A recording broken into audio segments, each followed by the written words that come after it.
Hi, welcome back to Repairing Lawnmowers for Profit. Very quick video here, but under here you'll see I've got an SV150 lawnmower engine, and if you've taken yours apart to try and do the carb, this video is basically going to be like a 1 minute video just to show you where the linkages and springs go. So although we've got a pussycat here to help us, I'm not interested in that just today. So you can see in here hopefully where these springs, linkages and everything goes.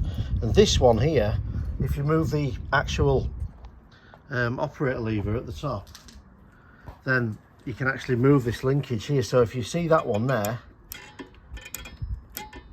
the other one, mate, the speed one, yeah, if you move the speed one there, this actually moves this linkage.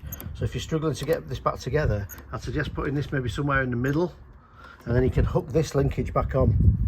So I'm only going to film round, you can mute me if you want, but you've got this linkage that goes here, through here, you've got this spring here that hooks on, this one hooks on here, this is a loose one here, and hopefully you can see the underside of this is the longest part that goes through here.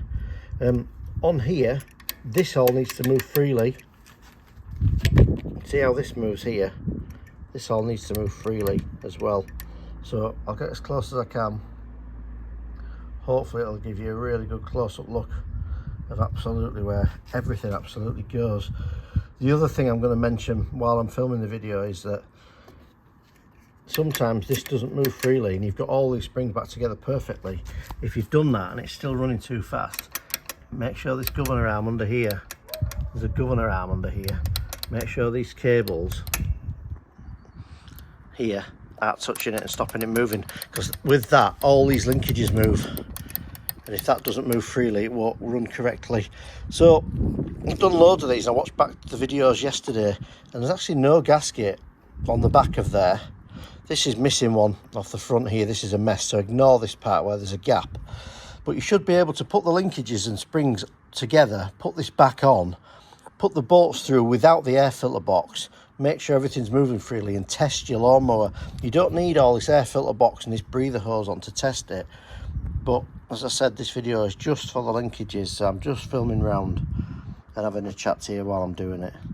Hopefully you can see. This one just sets your idle speed, so don't worry too much about that. This one is for your throttle, and this is basically your governor, which is linked to the governor arm which I showed you underneath, which can get trapped with the cables. So I'm filming this on my phone, so hopefully I can get as near as possible for you, just to have a really good look around. And if you find this helpful, leave me a comment and I'll do my best to, you know, click like or whatever you need to do on YouTube these days. So I hope that helps.